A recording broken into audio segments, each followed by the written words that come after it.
Hello students, আশা করি প্রত্যেকে ভালো আছো।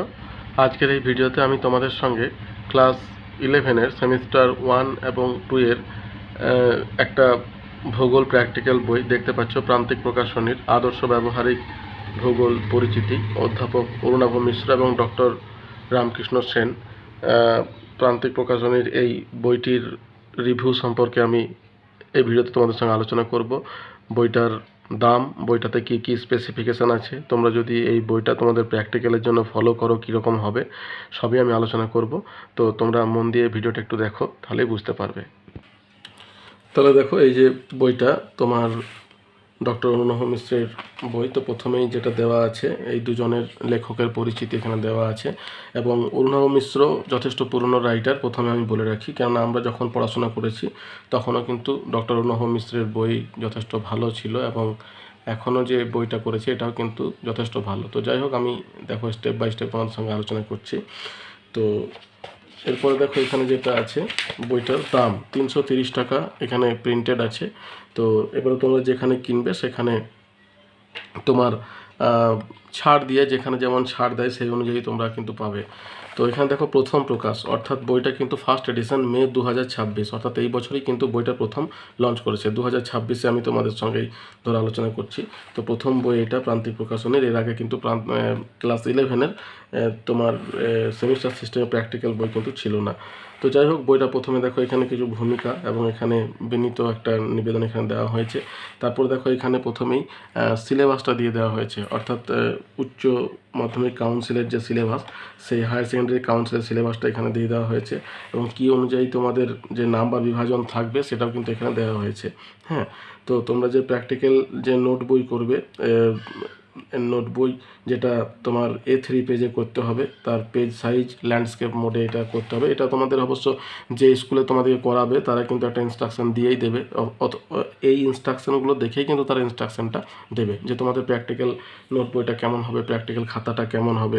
ঠিক আছে, এগুলো কিন্তু এখানে দেওয়া আছে। আর প্রত্যেকটা নাম্বার বিভাজন, তোমাদের যে টোটাল 24 ঘন্টার তোমাদের প্র্যাকটিক্যাল করাতে হবে, তোমাদের স্কুলে এটা করাবে। আর ফুল মার্কস হচ্ছে 30। ঠিক আছে, 30 নম্বরের প্র্যাকটিক্যাল কিন্তু তোমাদের হবে, এবং তার নম্বরের বিভাজনটা দেখো এইভাবে এখানে কিন্তু দেওয়া আছে টপিকস ওয়াইজ। এরপর দেখো, এখানে বইটিতে তোমার কত পাতার মধ্যে কোনটা কোনটা আছে, যেমন তোমাদের সিলেবাস অনুযায়ী প্রথমে মানচিত্রের পরিচিতি, ইন্ট্রোডাকশন টু ম্যাপ, মানচিত্রের স্কেল, তারপর মানচিত্র অভিক্ষেপ, ম্যাপ প্রজেকশন, ভূবৈচিত্র্যসূচক মানচিত্রের ব্যাখ্যা, টোপোগ্রাফিক্যাল ম্যাপ যেটাকে বলছে, আর ভারতের দৈনিক আবহাওয়া মানচিত্রের ব্যাখ্যা, interpretation of Indian daily weather maps, poster প্রস্তুতি এবং উপস্থাপনা, আর সবশেষে আছে নমুনা প্রশ্নপত্র। অর্থাৎ তোমাদের এই যে নমুনা প্রশ্নপত্র যেটা আছে, এই যে তোমাদের দেখতে পাচ্ছ এখানে, এই যে শেষের দিকে দেখতে পাচ্ছ ভাইভা, এই যে আছে ভাইভাতে 3 নাম্বার আছে।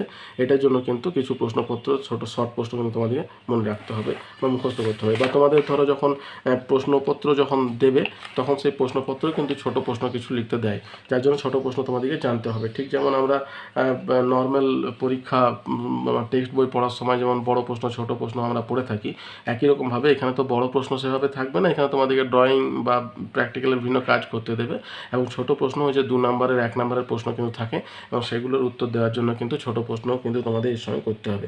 এবার দেখো, ইন্ট্রোডাকশন টু ম্যাপ, এখানে তোমার ম্যাপের সম্পর্কে কিছু ইতিহাস সম্পর্কে দেওয়া আছে, এবং এটা আমি যতটা পড়েছি খুব সুন্দর করে দেওয়া আছে। তোমরা যারা ইন্টারেস্টেড তারা কিন্তু এগুলো পড়তে পারো। এরপর দেখো, ম্যাপ সম্পর্কে এখানে তোমার সব কিছু মানচিত্রের শ্রেণীবিভাগ, মানচিত্রের শ্রেণীবিভাগের পর যে স্কেলের প্রকৃতি, বিভিন্ন রকমের স্কেল, মানচিত্রের ভাগগুলো, তার আরেক কত, এগুলো কিন্তু দেওয়া আছে। হ্যাঁ, বৃহৎ স্কেলের মানচিত্র, ক্ষুদ্র স্কেলের মানচিত্রের পার্থক্য, এগুলো কিন্তু খুব সুন্দর করে দেখো, পার্থক্যগুলো কিন্তু এবং পুরো ছক আকারে দেওয়া আছে। এবার দেখো, এখানে বিষয়ভিত্তিক মানচিত্র, বিভিন্ন মানচিত্রের যে ভাগগুলো আছে সেগুলো কিন্তু এখানে সুন্দর করে দেওয়া হয়েছে। তারপর দেখো, এখানে বিভিন্ন রকমের যে রেখাগুলো আছে, সমরেখা, যেমন সমচাপ, সমতাপ, সমবর্ষণ, তাদের ইংলিশটা কি, এগুলো কিন্তু তোমাদেরকে জেনে রাখতে হবে। আইসো হাইট, আইসো স্যালাইন, সমলবনযুক্ত রেখা, সমোন্নতি রেখা, এগুলো তোমার এখানে সুন্দর করে দেওয়া আছে। এগুলো পড়লে তোমরা নিজে থেকে সমৃদ্ধ করতে পারবে। এরপর দেখো, এই যে মৌখিক প্রশ্নের জন্য এখানে দেখো, তারপরে এই যে নিজে অভ্যাস করো, অর্থাৎ বিগত বছরে কোন প্রশ্নটা তোমার এই চ্যাপ্টার থেকে কি কি এসেছিল সেগুলো কিন্তু এখানে দেখো খুব সুন্দর করে দিয়ে দিয়েছে। যেমন ধরো এখানে দিয়েছে একটি বৃহৎ স্কেলের মানচিত্রের উদাহরণ দাও। এটা WBCHEC মানে West Bengal council of higher secondary এডুকেশনের তোমার PE সেট 2 মানে তোমার প্র্যাকটিক্যালের সেট 2 টোটাল 3টে সেট থাকে। তার মধ্যে ধরো এখানে সেট 2তে তোমার 2014 সালে এই প্রশ্নটা এসেছিল। তো এখানে এইরকমভাবে কিন্তু প্রত্যেকটা চ্যাপ্টার ওয়াইজ কোন সালে তোমার কীরকম প্রশ্ন এসেছিলো সেগুলো কিন্তু এখানে দেওয়া হয়েছে। এতে কি হবে, তোমাদের কিন্তু পড়তে সুবিধা হবে। অর্থাৎ পরীক্ষাতে প্রশ্ন কীরকম আসে, তারপর শেষে তো ধরো মডেল প্রশ্ন দিয়েছে, সেই অবধি আমি যাচ্ছি। তারপর দেখো মৌখিক প্রশ্ন, যেটা বললাম 3 নম্বরে থাকে, যেখানে তোমার দেওয়া হয়েছে।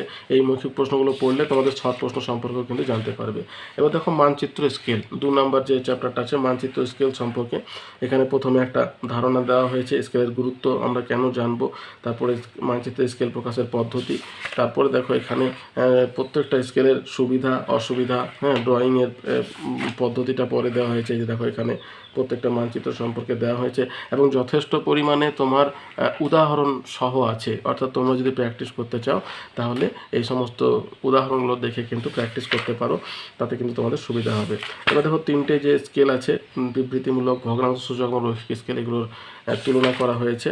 এবং এরপরে দেখো প্রত্যেকটা স্কেলের আলোচনার পরে কর্ণীয় স্কেল, সেগুলোকে তোমার প্রথমে ভালো করে বর্ণনা করা হয়েছে এবং তারপরে দেখো এখানে ড্রয়িং চলে এসেছে। ঠিক আছে, অর্থাৎ এরকমভাবে তোমাদের পরীক্ষার সময় যে কীভাবে তোমাদের সমস্যাটা আসবে সেই সম্পর্কে দেখো দেওয়া হয়েছে। এই যে এক্সাম্পল 1, এখানে ভার্নিয়ার স্কেলের 10টি ঘর, এরকম করে তোমাদের মান আসবে, এই প্রশ্নটা কিন্তু এখানে দেওয়া হয়েছে। যদিও দেখো ভার্নিয়ার স্কেল সম্পর্কে খুব একটা আসে না, লিনিয়ার স্কেল, কম্পারেটিভ স্কেল, এগুলো কিন্তু বেশিরভাগ এসে থাকে। রৈখিক স্কেল অঙ্কন পদ্ধতি, যেটা তোমাকে বেশি ভালো করে করতে হবে। ঠিক আছে, তো এখানে দেখো এই যে প্রথমে সূক্ষ্ম পদ্ধতি, তোমার বিভাজন, এই যে এরকম করে ড্রয়িংগুলো দেওয়া আছে। দেখো আমি বলে রাখি, এখানে যে ড্রয়িং পদ্ধতিগুলো দেওয়া আছে না, সেগুলো তোমাদের যাই হোক বইয়ে যেভাবে দেওয়ারে দেখো এভাবে দিয়েছে। তো তোমরা ভিডিওটা আমরা দেখবে প্রত্যেকটা স্কেলের যে কীভাবে অঙ্কন করতে হয় সেই ভিডিও আমি দিয়ে রেখেছি, তোমরা সেগুলো দেখে পরে করবে, তাতে কিন্তু তোমাদের সুবিধা হবে।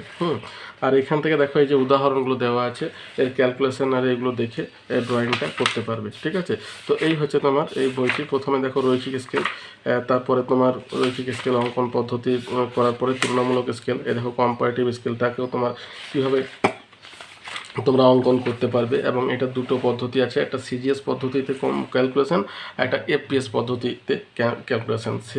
সিজিএস মিনস হচ্ছে সেন্টিমিটার, গ্রাম আর সেকেন্ড, আর এখানে এফপিএস হচ্ছে ফুট, পাউন্ড আর সেকেন্ড। বুঝতে পারছো? তো সেই পদ্ধতিতে তোমার এখানে সবগুলো দেওয়া আছে এবং এখানে দেখো অঙ্কন পদ্ধতি এখানে তোমার দেওয়া হয়েছে।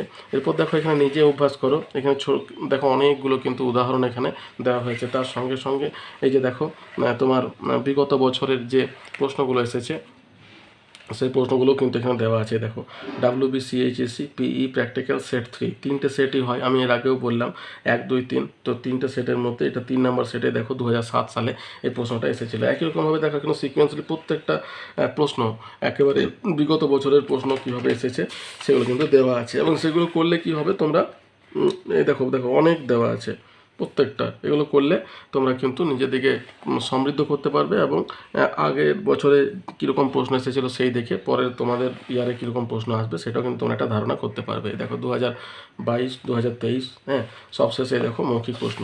এরপর দেখো মানচিত্র অভিক্ষেপটাও কিন্তু ঠিক একই রকমভাবে যেভাবে তোমার স্কেলটা বর্ণনা করা হয়েছে একই রকমভাবে এটা সম্পর্কে তোমার প্রথমে ধারণা দেওয়া হয়েছে। তারপর দেখো এই যে তোমার প্রথমে প্র্যাকটিক্যালি মানে থিওরিটা দেওয়ার পরে দেখো শেষে দেখো মানচিত্র অভিক্ষেপের অঙ্কন পদ্ধতি, অর্থাৎ কীভাবে তোমরা অঙ্কন করতে পারবে। তো এখানে construction method of map projection, দেখো এখানে কী হবে, প্রত্যেকটা প্রজেকশনের কিন্তু একটা গ্রাফিক্যাল একটা ম্যাথামেটিক্যাল মেথড কিন্তু থাকে। তো তোমরা বইয়ে কিন্তু দুটোই দেওয়া আছে, গ্রাফিক্যাল এবং ম্যাথামেটিক্যাল। কিছু কিছু প্রজেকশন আছে যার কিন্তু গ্রাফিক্যালটা সহজ, ম্যাথামেটিক্যালটা কঠিন।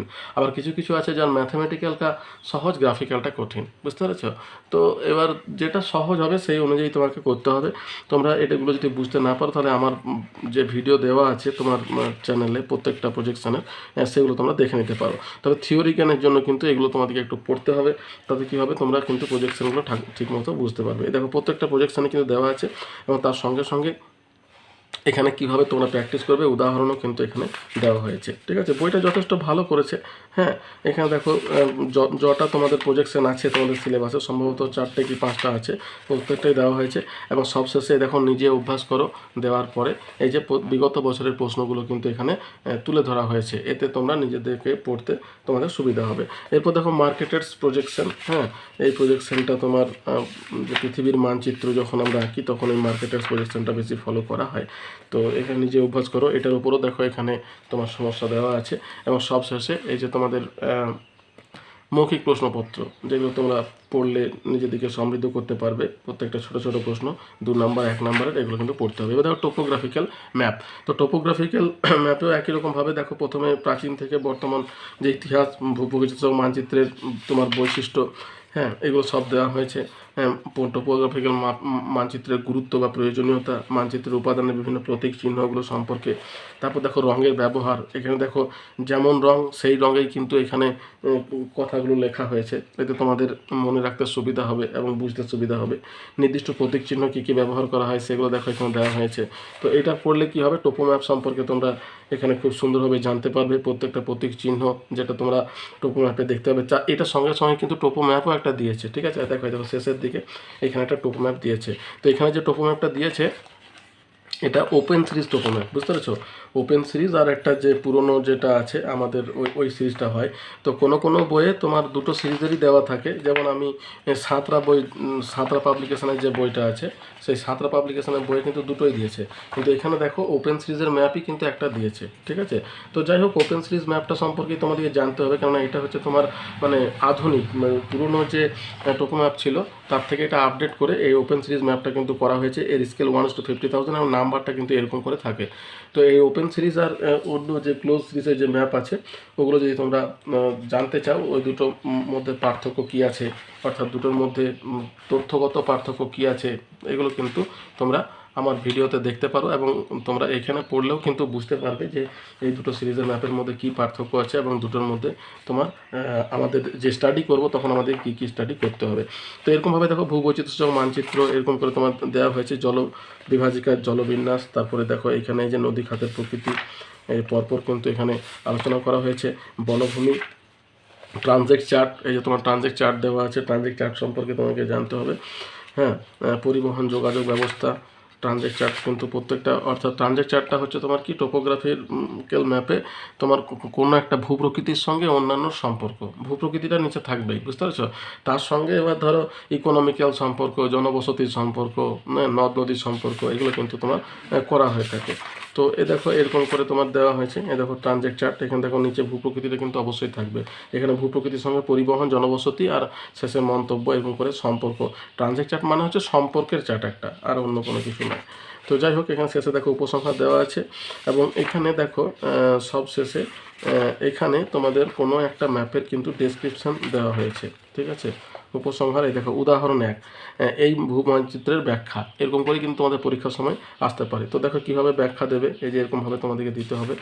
তারপরে তোমাদের যে কোনো একটা সম্পর্কে হয়তো ব্যাখ্যা দিতে বলবে, তো এখানে কিন্তু সবই দেওয়া হয়েছে। প্রথমে ভূপ্রকৃতি, তারপরে তোমার এই ভূপ্রকৃতি সম্পর্কে আলোচনা করা হয়েছে। ভূপ্রকৃতিতে সব থেকে বেশি থাকে, ভূপ্রকৃতির পরে তোমার নদ নদী, এই দেখো বিভিন্ন নদ নদী এবং নদী অববাহিকা কীভাবে তোমরা ব্যাখ্যা করবে এটা বলতে পারবে। জলনির্গম প্রণালী, অন্যান্য জল নিষ্কাশন প্রণালী।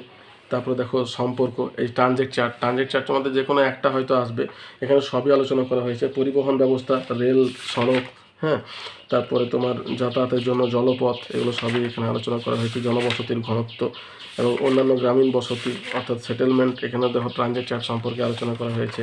এইগুলোর আলোচনা তোমরা আমার চ্যানেলে দেখে নিতে পারো, ওখানেও কিন্তু দেওয়া আছে যে কী করে তোমরা করতে পারবে। এবং সবশেষে ভূবৈচিত্র্য মানচিত্রের ব্যাখ্যা, কীভাবে একটা মানচিত্রের ব্যাখ্যা দেওয়া যেতে পারে সেই সম্পর্কে কিন্তু দেওয়া আছে। আর সমস্যা যদি কিছু দেওয়া থাকে তার সমাধানও কিন্তু এখানে পরপর দেওয়া রয়েছে। এই দেখো ভূবৈচিত্র্য মানচিত্রের ব্যাখ্যা, হ্যাঁ, এখানে যে মানচিত্রের ব্যাখ্যাটা দেওয়া হয়েছে কীভাবে দেবে তোমরা ভূপ্রকৃতি, জনবসতি। এবং সবশেষে দেখো নিজে অভ্যাস করো, বিগত বছরের প্রশ্নগুলো কিন্তু এখানে তুলে ধরা হয়েছে। এই যে দেখো পরপর কিন্তু দেওয়া আছে। অতএব বইটা কিন্তু যথেষ্ট ভালো করেছে, তোমাদের সহায়ক হবে। এই দেখো মৌখিক প্রশ্নগুলো কিন্তু দেওয়া আছে। এবং প্র্যাকটিক্যাল করার আগে যদি এইগুলো সম্পর্কে তোমরা একটু জেনে রাখো, তাহলে কি বলতো জিনিসটা তোমরা বুঝতে পারবে ভালো করে। ধরো একটা ডাক্তার ট্রিটমেন্ট করছে, আবার ডাক্তারের পাশে যে অ্যাসিস্ট্যান্ট থাকে সেও ট্রিটমেন্ট করছে। দুটোর মধ্যে তফাৎ কী বলো তো? ডাক্তার বুঝে ট্রিটমেন্ট করছে, আর যে অ্যাসিস্ট্যান্ট আছে সে কিন্তু মুখস্থ করে ট্রিটমেন্ট করছে। তো তোমরা যদি বইটা প্রথমে পড়ে নাও, তারপরে যদি ধরো তোমরা প্র্যাকটিক্যালটা করো, তাহলে কী হবে, তোমরা ওই ডাক্তারের মতো কাজ করতে পারবে। অর্থাৎ জিনিসটা বুঝে পরে তোমরা করবে, তাতে কি তোমাদের সৃজনশীলতা বা মনে রাখাটাও কিন্তু খুব ভালো হবে। আর যদি তোমরা ওই মানে ওই অ্যাসিস্ট্যান্টের মতো করো, তাহলে শুধু করা হবে, নাম্বার পাওয়া হবে, এটাই হচ্ছে ব্যাপার। এবার দেখো, ইন্ডিয়ান ডেলি ওয়েদার ম্যাপ সাধারণত দু রকমের থাকে এখানে। একটা হচ্ছে তোমার টাইম অফ মনসুন আর রিটেন্টিং টাইম অফ মনসুন, অর্থাৎ বর্ষাকাল আর শীতকাল, এই দুটোর মধ্যে দেওয়া থাকে। তো এখানে দেখো, এই যে প্রথমে আবহাওয়া মানচিত্রের ব্যাখ্যা কীভাবে দেবে কি না, এখানে দেখো মেঘের মানে তোমার যে পরিষ্কার মেঘের যে অবস্থা সেই সম্পর্কে এখানে যে প্রতীক চিহ্নগুলো আছে সেগুলো সম্পর্কে এখানে দেওয়া আছে। এই যে বিভিন্ন রকমের মেট্রোলজিক্যাল যে চিহ্নগুলো সেগুলো দেখো এখানে দেওয়া আছে। ওয়েদার ম্যাপে কোন সিম্বল থাকলে কি আমরা বুঝবো সেগুলো দেওয়া আছে এখানে, দেখো এগুলো সম্পর্কে জানতে হবে। এবং এখানে যে আইসো বার অর্থাৎ সমচাপরেখা যেগুলো আছে, এই যে তোমার হাই লো এই যে দেওয়া আছে, এগুলো তোমরা কী বোঝাচ্ছে সেটা বুঝতে পারবো। বিভিন্ন ঋতুতে মানে ম্যাপটা দেখে কোন ঋতুর সেটা কিন্তু বোঝা যাবে। এই দেখো এখানে এই যে জানুয়ারি 1984, অর্থাৎ এটা কি রিটেটিং মানে টাইম অফ মনসুন, মৌসুমি বায়ু ঘুরে যাওয়ার সময় শীতকালের ম্যাপ এটা, তাই না? তো এখানে দেখো এই যে মানচিত্র দেখে তোমাদেরকে বর্ণনা করতে হবে, এবং কীভাবে করতে হবে সেটা তোমরা এই বইটা পড়বে, এবং যদি পারো তো ভিডিওটা দেখবে, তাহলে কিন্তু অনেকটা বুঝতে পারবে। এই বায়ু প্রবাহের দিক, তারপরে তোমার এই যে এখানেও কিন্তু দেখো ট্রানজেক্ট চার্ট আছে। আমাদের যেমন টোপো ম্যাপের ট্রানজেক্ট চার্ট আছে, ওয়েদার ম্যাপেও কিন্তু ট্রানজেক্ট চার্ট আছে, অর্থাৎ সম্পর্ক তোমার বোঝানোর জন্য। এটা বায়ুর চাপ, দেখো এখানে দেখো দেওয়া হচ্ছে বৃষ্টিপাত সম্পর্কে ধারণা। এই দেখো এখানে জানুয়ারি মাস, আর এখানে দেখো আরেকটা ইন্ডিয়ান দু পরে, এটা এখানে তোমার শুধু মেঘাচ্ছন্ন করে দেখানো হয়েছে। এরপরে দেখো এখানে জুলাই মাস, এই দেখো জুলাই মাস, আমি বললাম না দু রকমের হয়ে থাকে। জুলাই মানে হচ্ছে তোমার time of monsoon, June July, এই দুটো মানে জুন জুলাই আগস্ট সেপ্টেম্বর, এই চারটে হচ্ছে টাইম অফ মনসুন। তো এখানে দেখো এই যে জুলাই মাসে দেওয়া হয়েছে। তো দু রকমের সাধারণত থাকে, জানুয়ারি আর জুলাই, ঠিক আছে? তো এগুলো দেওয়া হয়েছে। এরপরে দেখো মৌখিক পরীক্ষা প্রশ্নপত্র, আর যেহেতু এইটা তোমার বিগত বছরে ছিল না, ওয়েদার ম্যাপটা কিন্তু মানে আমাদের কাউন্সিলের সিলেবাসে প্রথম। আর এর আগে কিন্তু মানে এইচএসে কিন্তু বা ক্লাস 11-এ কিন্তু ওয়েদার ম্যাপ ছিল না, যার জন্য বিগত বছরের কোনো প্রশ্ন কিন্তু এখানে দেওয়া নেই। এরপর এখানে মৌখিক প্রশ্নগুলো এখানে দেওয়া হয়েছে, দেখো এবং পোস্টার প্রস্তুতি এবং উপস্থাপনা। এটা কি বলতো, কোনো একটা মানে সমস্যা সম্পর্কে তোমাকে এখানে পোস্টার করতে হবে। ওই যে তোমরা দেখো না যে দেওয়ালে পোস্টার মারা হয় বিভিন্ন অ্যাডভার্টাইজমেন্ট বা ইয়ে সম্পর্কে, তো এখানেও তাই কোনো একটা ন্যাচারাল হ্যাজার্ডসের ওপরে তোমাকে পোস্টার প্রস্তুতি করতে হবে। তো আমাদের পশ্চিমবঙ্গের ন্যাচারাল হ্যাজার্ডসের মধ্যে বন্যা হচ্ছে প্রথম স্থানে, বুঝতে পারছো? বন্যা কিন্তু পশ্চিমবঙ্গের যে যতগুলো ন্যাচারাল হ্যাজার্ডস হয় তার মধ্যে বন্যার জায়গাটা কিন্তু সব থেকে উপরে। তো বন্যার উপরে করলে করতে পারো, বা সুন্দরবন অঞ্চলের উপরে করতে পারো, তারপরে রানীগঞ্জ আসানসোলের কয়লা খনি অঞ্চলের উপরে করতে পারো, তোমাদের গ্রামীণ এলাকার উপরে করতে পারো। তো ওইগুলো কী বলো তো, তোমাদের ওই যে টেপারে যে খবরগুলো থাকে সেটার উপরে বেস করে কিন্তু তোমাদেরকে পোস্টারটা তৈরি করতে হবে, বুঝতে পারছো? তো দেখো এখানে এই যে দিয়েছে, দেখো এখানে একটা গ্রামবাসীরা যাতে অসুখ বিসুখের হাত থেকে নিষ্কৃতি পায়, কঠিন বর্জ্য ব্যবস্থাপনা, গ্রামীণ বিকাশকে নির্মল রাখা একান্ত জরুরি। এখানে একটা পোস্টার কিন্তু প্রস্তুতি করছে। তো এরকমভাবে কিন্তু করতে হয়।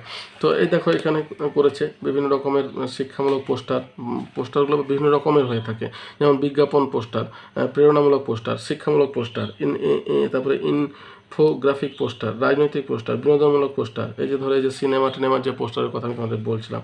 তো এই পোস্টারটা কিন্তু তোমাদের তো ধরো আর এইসবের উপর করতে হবে না, তোমাকে কিন্তু ন্যাচারাল হ্যাজার্ডসের উপর করতে হবে। যেমন পশ্চিমবঙ্গে আমফান, ঠিক আছে, ঘূর্ণিঝড়ের যে দুর্যোগটা হয়েছিল এইটার উপরে তোমাকে এখানে একটা করেছে। দেখো 2020 সালের 20 মে এটা তোমার এসেছিল।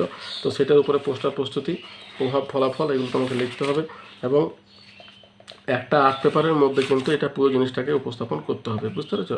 এই দেখো এখানে এই যে করা হয়েছে, চার্ট পেপার কেটে বসাতে পারো, আমফান পোস্টার প্রস্তুতি তৈরি। এই দেখো এখানে একটা মানে আর্ট পেপার যেটা হয় না, সেই আর্ট পেপারের মধ্যে এরকম ধরো বিভিন্ন চিত্রগুলো দিতে হবে। মানচিত্রটা দিতে মানে পশ্চিমবঙ্গের ভারতের মধ্যে পশ্চিমবঙ্গটা কোথায়, পশ্চিমবঙ্গের কোথায় আবার এই ঘটনাটা ঘটেছিল সেটা দেওয়া হয়েছে, আর ক্ষয়ক্ষতি কী হয়েছিল মানে তৎকালীন সময়ের সেগুলো কিন্তু এখানে দেওয়া হয়েছে। তো এরকম করে পোস্টারটা কিন্তু তোমাদেরকে প্রস্তুত করতে হবে, বুঝতে পারছো? দেখো পশ্চিমবঙ্গের আমফান ঘূর্ণিঝড়ে তারপর নদীর পাড় ভাঙন, এগুলো এক একটা করে হ্যাজার্ডস। মালদা এবং মুর্শিদাবাদে তোমার পাড় ভাঙনের, হ্যাঁ, নদীর পাড় ভাঙনের প্রস্তুতি ব্যবস্থাপনা কী করে করা যায়, এইভাবে কিন্তু তোমরা প্রস্তুতি করতে পারো। এই হচ্ছে তোমার পুরো। এই দেখো এখানে আরেকটা দেওয়া হয়েছে মালদা এবং মুর্শিদাবাদের নদী পাড়ের ভাঙন, এটা তো বললাম গঙ্গার ভাঙন যেটাকে বলছে। তো এইভাবে বইটা কিন্তু করা হয়েছে এবং সবশেষে দেখো নমুনা প্রশ্নপত্র কিন্তু দেওয়া হয়েছে। দেখো তোমাদের প্র্যাকটিক্যালের যে নমুনা প্রশ্ন, অর্থাৎ কাউন্সিলের যে নির্দেশ, সেই অনুযায়ী প্র্যাকটিক্যালের যে প্রশ্নগুলো কেমন হতে পারে তার উপর কিন্তু দেখো এখানে নমুনা প্রশ্ন কিন্তু অনেকগুলো দেওয়া হয়েছে। এগুলো দেখে তোমরা বুঝতে পারবে যে কীরকম ধরনের প্রশ্ন তোমাদের প্র্যাকটিক্যালে আসতে পারে। ঠিক আছে, দেখো এই যে পরপর অনেকগুলো দেওয়া আছে, নমুনা প্রশ্নপত্র 7, এদিকে দেখো 10টা দেওয়া আছে। তো 10টা থাকলে মোটামুটি তোমাদের অনেকটাই তোমরা বুঝতে পারবে। তাহলে দেখো আমি আলোচনা করলাম বইটা সম্পর্কে, এবং সবশেষে দেখো বইটা লাস্ট পেজটা এরকম করা হয়েছে, এবং ক্লাস 11-এর 12-এর আর কী কী বই আছে সেটাও এখানে দিয়েছে। ভূগোল পরিচিতি, ভূগোল পরিচিতি। আর বইটির বৈশিষ্ট্য দেখো এখানে কি দিয়েছে, একটু পড়ে শোনাই। সেটা হচ্ছে পশ্চিমবঙ্গের উচ্চ মাধ্যমিক শিক্ষা সংসদ প্রবর্তিত ব্যবহারিক ভূগোলের পাঠ্যসূচি অনুযায়ী একটা আদর্শ পাঠ্যপুস্তক, অর্থাৎ সেই অনুসারে এটা লেখা হয়েছে। ছাত্রছাত্রীদের হাতে কলমে শেখার জন্য পাঠ্য বিষয়কে অসংখ্য চিত্র এবং উদাহরণ সহযোগে ব্যাখ্যা করা হয়েছে। 3 নম্বর বলছে মানচিত্র স্কেল এবং মানচিত্র অভিক্ষেপ অধ্যায়ে বিভিন্ন জটিল বিষয়গুলি অসংখ্য উদাহরণ এবং সহজ ভাষায় ব্যাখ্যা করা হয়েছে। 3 হচ্ছে প্রতিটি বিষয়ের ব্যাখ্যা ধাপে ধাপে চিত্রের মাধ্যমে এমনভাবে বোঝানো হয়েছে যাতে ছাত্রছাত্রীরা নিজেরাই হাতে কলমে সমাধান করতে পারে। এরকম করে কতগুলো বৈশিষ্ট্য কিন্তু বইটাতে দেওয়া হয়েছে। এবং এখানে সবশেষে দেখো দিয়েছে যে অভ্যাসের জন্য বিনামূল্যে ভূবৈচিত্র্য সূচক মানচিত্র এই বইয়ে সংযোজন করা হয়েছে, যেটা আমি তোমাদের দেখালাম শেষে যেটা দিয়েছে। তাহলে এতদূর পর্যন্তই। আশা করছি বইটার সম্পর্কে আমি তোমাদের ধারণা দিতে পারলাম। প্রথম পাবলিশার বই, আগে ছিল না, প্রান্তিক প্রকাশনের প্র্যাকটিক্যাল বই। ভিডিওটা ভালো লেগে থাকলে একটা লাইক দিও, বন্ধুদের সঙ্গে শেয়ার করো, আর চ্যানেলটা সাবস্ক্রাইব করে রাখো। দেখা হচ্ছে পরের ভিডিওতে। ধন্যবাদ।